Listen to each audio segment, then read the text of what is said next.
SIR করে আমরা রোহিঙ্গাদের বাদ দেব, এছাড়াও যেসব হিন্দুদের নাম বাদ যাবে তারা সিএএতে নাম তুলতে পারবে এবং একটু অপেক্ষা করলে পরবর্তীতে তারা ভোটার লিস্টে নাম তুলতে পারবে। বিজেপি সাংসদ সুকান্ত মজুমদারের এই মন্তব্যে তোলপাড় রাজ্য। এই জন্য তারা বলছে সারা বাংলায় ৭০০ ক্যাম্প করবে। এই বিষয় নিয়ে তীব্র কটাক্ষ করেছেন প্রাক্তন বিধায়ক মানস মজুমদার। তিনি বলেন, সাংসদ তথা বিজেপির মন্ত্রী সুকান্ত মজুমদার, কবিয়াল অসীম সরকার, শান্তনু ঠাকুর, শুভেন্দু অধিকারী এরা সকলেই উদ্বাস্তু। এদেরকে বিজেপির কুনকি হাতি বলে সম্বোধন করেছেন প্রাক্তন বিধায়ক মানস মজুমদার। কারণ তারা এসআইআর করে উদ্বাস্তু, মতুয়া, নমশূদ্র তথা সারা বাংলার মানুষকে বিপদে ফেলতে চাইছে। তারা নিজেরা উদ্বাস্তু, কিন্তু তারা নিজেদের জাতির জন্য লড়াই করেনি, প্রতিবাদ করেনি। কিন্তু বাংলার মানুষ যখনই বিপদে পড়েছে, মুখ্যমন্ত্রী মমতা বন্দ্যোপাধ্যায়, সেনাপতি অভিষেক বন্দ্যোপাধ্যায় পাশে এসে দাঁড়িয়েছে।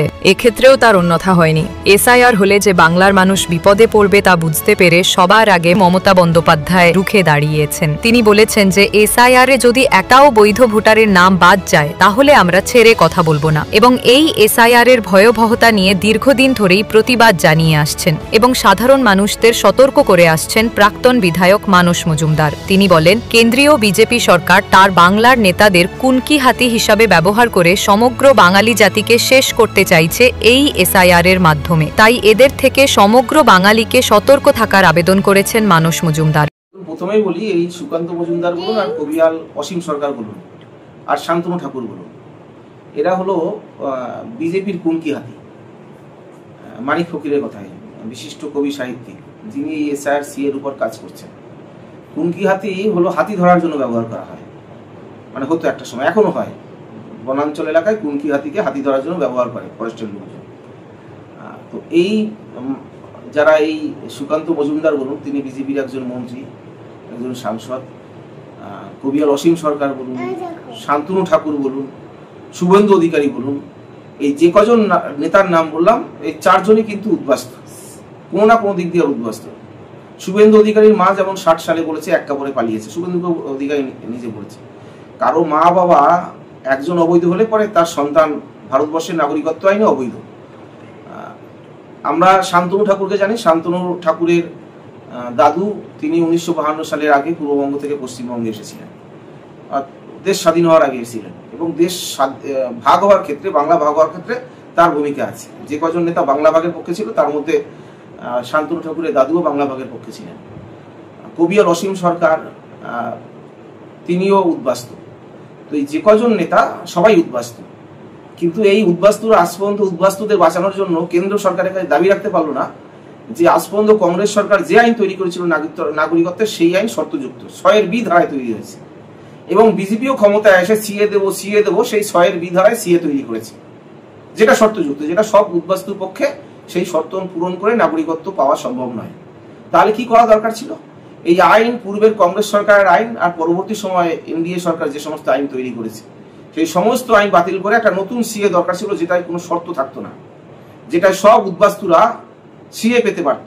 যেটা বাবা সাহেব আম্বেদকর সংবিধানে রেখে গেছেন 6 ধারা, যে 6 ধারা বলে যে অখণ্ড ভারতের ভূমিপুত্ররা খণ্ডিত ভারতের নাগরিক হবে, এবং এই ধারা খণ্ডিত ভারতের নাগরিক, এবং এটা সম্পূর্ণ নিঃশর্ত। যে কথা আমরা দীর্ঘদিন ধরে বলে আসছি, বাংলার মুখ্যমন্ত্রী মমতা বন্দ্যোপাধ্যায় বলছেন যে আমি সিএ সমর্থন করব যদি সেটা নিঃশর্ত সিএ হয়, তাহলে আমি সিএ সমর্থন করব। কারণ নিঃশর্ত সিএতে উদ্বাস্তুদের, দেশভাগের বলি হওয়া হিন্দুদের কোনো ভয় নেই, তাদের কোনো ভয় নেই। এই দেশভাগ হওয়া মানুষ, বলি হওয়া মানুষ, এই লোকগুলোর কোনো অপরাধ নেই। এই লোকগুলো ধর্মীয় নিপীড়নের শিকার হয়ে, যেহেতু একটা সময় একটা দেশ ছিল, ও দেশ থেকে এই দেশে চলে এসেছে, তারা এটাকে তাদের শান্তির আশ্রয়, মানে একদম যেখানে এসে থাকা যাবে তারা মনে করেছে যেটাই আমাদের দেশ, ওখানে থাকা যাবে না। তো সেই জায়গায় দাঁড়িয়ে তাদের মারার জন্য কাদেরকে নামিয়েছে? এই সুকান্ত মজুমদার, শুভেন্দু অধিকারী, শান্তনু ঠাকুর, এদের মতো, জগন্নাথ সরকার, এদের মতো নেতাদের বিজেপি মাঠে নামিয়েছে। কিন্তু এরা নিজেদের জাতিকে বাঁচানোর জন্য আজ পর্যন্ত একটা বারের জন্য বলেনি 6 বি ধারায় অতীতে কংগ্রেস যে আইন তৈরি করেছে সেই আইন শর্তযুক্ত ছিল, শর্তযুক্ত আইনে আমার জাতির লোক, এই উদ্বাস্তু, মতুয়া, নমশূদ্র, তারা নাগরিকত্ব পাবে না। সবাই তাদের এখানে ফেসে যাওয়ার সম্ভাবনা সব থেকে বেশি। এই আমার জাতিকে বাঁচানোর জন্য 6 ধারায়, যেটা বাবা সাহেব আম্বেদকর দিয়ে গেছে, নাগরিকত্ব আইন তৈরি করতে হবে। এই কথা একটা বারের জন্য এই উদ্বাস্তু, মতুয়া, নমশূদ্র সম্প্রদায়ের যারা প্রতিনিধি, যাদেরকে বারবার ভরসা করে বিজেপিকে ভোট দিচ্ছে সাধারণ মানুষ, তাদের জন্য, উদ্বাস্তু মানুষ, তাদের জন্য আইনের দাবি রাখেনি। এবার পড়ে রইল এসআইআর। সুকান্ত মজুমদার বলছে এসআইআর এ যদি কারো নাম বাদ যায়, তার জানে নাম বাদ যাবে, কিন্তু একটা বারের জন্য এরা নিজের জাতিকে বাঁচানোর জন্য একবারে প্রতিবাদ করেনি যে এই এসআইআর এ যেভাবে ডকুমেন্টস চাওয়া হয়েছে, যে নিয়ম বাঁধা হয়েছে, সেই নিয়মে সব থেকে বিপদে যারা পড়বে সেটা হল উদ্বাস্তু, মতুয়া, নমশূদ্র। এখানে রোহিঙ্গার কথা বলা হয়েছে, এখানে মুসলমানের কথা বলা হয়েছে। মুসলমানরা যারা এই ভারতবর্ষে দেশ স্বাধীন হওয়ার আগে থেকে বসবাস করেছে, তাদের কারো বিপদ নেই। মুসলমানরা বাংলাদেশ থেকে যদি এই দেশে কেউ এসেও থাকে, তারা ব্যবসা বাণিজ্য করতে আসে, তারা আবার বিপদ বুঝলে এখান থেকে পালিয়ে যায়, তারা এখানে স্থায়ীভাবে থাকার জন্য কেউ আসে না। রোহিঙ্গারা সারা ভারতবর্ষে রাষ্ট্রসংঘের হিসেব 20,000 রোহিঙ্গা আছে, আর এর বাইরে আর একটা হিসেব আছে 40,000 রোহিঙ্গা এই ভারতবর্ষে বসবাস করে। তো সেখানে কোটি কোটি রোহিঙ্গা, লাখ লাখ রোহিঙ্গা, কোটি কোটি মুসলিম বাদ দেবো, এই তত্ত্ব আসে কোথা থেকে? আসলে এটা যে মিথ্যা, সেটা সুকান্ত মজুমদাররা যতই এসআইআর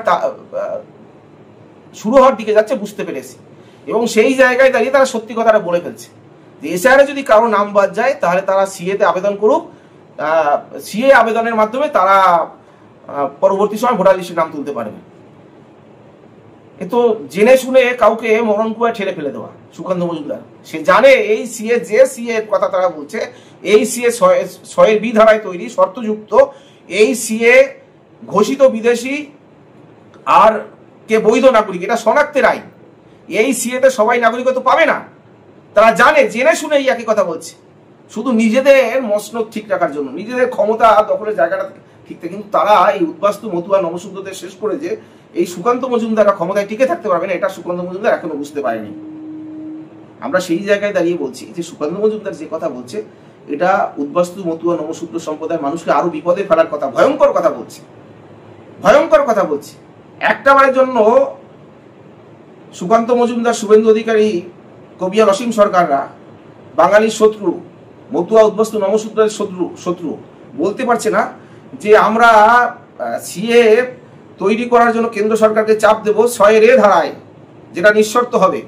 তো আজকের দিনে সেই শর্তযুক্ত সিএ পূরণ করার জন্য চাপ দিচ্ছে বিজেপির নেতারা নিজের জাতিকে, জেনে শুনে, যে এই কেন্দ্রের বিজেপি সরকার তারা আমার জাতিকে শেষ করতে চাইছে, বাঙালিকে শেষ করতে চাইছে। তার জন্য এই জাল বিস্তার করেছে। বাঙালি মাছ, উদ্বাস্তু মাছ, সেই মাছ ধরার জন্য জাল হলো এই সিএ, এই এসআইআর।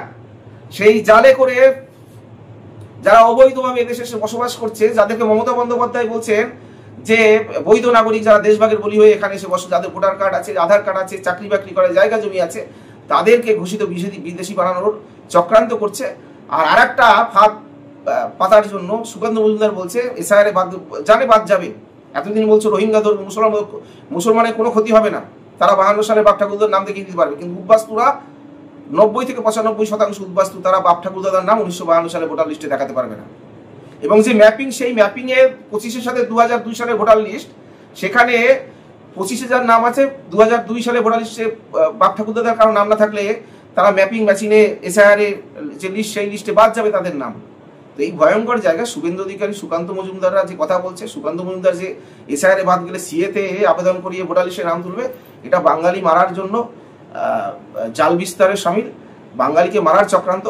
আমি সমগ্র বাঙালিকে, উদ্বাস্তু, মতুয়া, নমশূদ্রকে, এই বিজেপির যে কুনকি হাতি, এদের থেকে সতর্ক হওয়ার আবেদন করব। কে বন্ধু কে শত্রু চেনার চেষ্টা করুন। এই বিজেপির নেতারা কুনকি হাতিকে মানুষ হাতি ধরার জন্য একটা সময় বনাঞ্চলে ব্যবহার করা হতো। আর এই সুকান্ত মজুমদার, যারা উদ্বাস্তু, নমশূদ্র, অসীম সরকার, শুভেন্দু অধিকারী, এদেরকে কুনকি হাতি হিসেবে ব্যবহার করছে এই কেন্দ্রের বিজেপি সরকার। এদের কুনকি হাতি থেকে সতর্ক হন।